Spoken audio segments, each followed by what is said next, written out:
আসসালামু আলাইকুম। আশা করছি সবাই মহান সৃষ্টিকর্তার অশেষ কৃপায় অনেক অনেক ভালো আছেন, সুস্থ আছেন।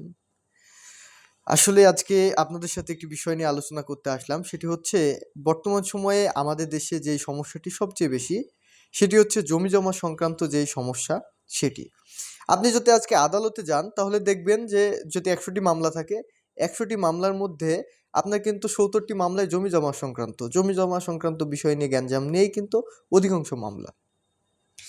আজকে একটি বিষয় চিন্তা করে দেখেন, এই জমিজমা সংক্রান্ত বিষয় নিয়ে মামলার আরেকটি বিষয় বলে রাখি, সেটি হচ্ছে এই মামলাগুলো অধিকাংশ কিন্তু দেখেন নিজেদের মধ্যে। হয়তোবা আপনার ভাইয়ের সাথে আপনার, আপনার বোনের সাথে আপনার, অথবা আপনার প্রতিবেশীর সাথে বা আপনার চাচার সাথে আপনার বাপের, এইরকম সংক্রান্ত জমি জমার যে মামলাগুলো হয়ে থাকে এগুলো।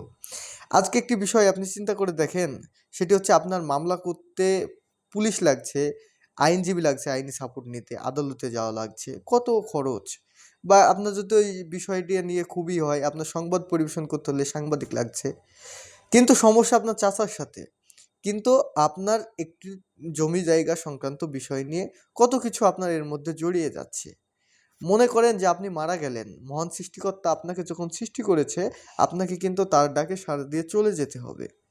আপনি মারা গেলেন, মারা যাওয়ার পরে আপনার মৃত্যুতে যদি কান্না করে আপনার ওই ভাই, আপনার ওই চাচা, আপনার ওই বোন, আপনার ওই প্রতিবেশী কান্না করবে। আপনার লাশটি কবরস্থান পর্যন্ত খাটিয়াতে করে নিয়ে গেলে আপনার এই আপনজনগুলাই নিয়ে যাবে।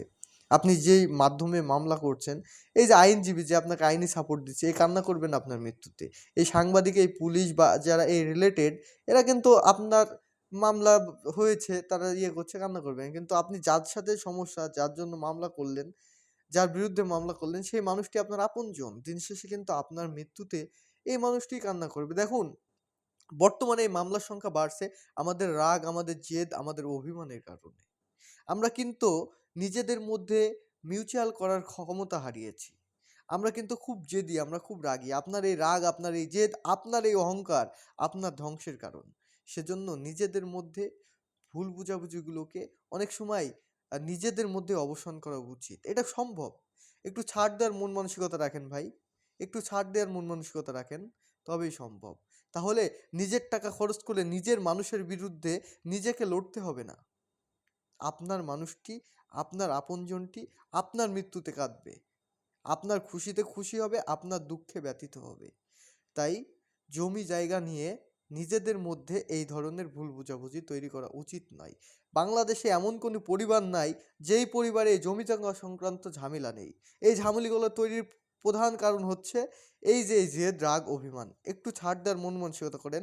আপনার বাপ চাচা আপনাকে ডিস্টার্ব করছে, জ্বালাচ্ছে জমি জায়গা বিষয় নিয়ে, আপনি ওদিকে তাকান না, ওদিকে তাকায়েনই না, ও যা করছে করতে দেন। খুব বেশি সিরিয়াস হয়ে যাচ্ছে, প্রয়োজন বোধে আপনি জায়গা চেঞ্জ করেন, আপনি ওখানে থাইকেন না। তবে নিজেদের মধ্যে গ্যাঞ্জাম তৈরি করা ঠিক না। তবে প্রত্যেকটা মানুষকে দিন শেষে মানবিক গুণাবলী দিয়ে ভাবা উচিত। আপনি চিরদিন পৃথিবীতে বাঁচবেন না ভাই, আপনাকে চলে যেতে হবে।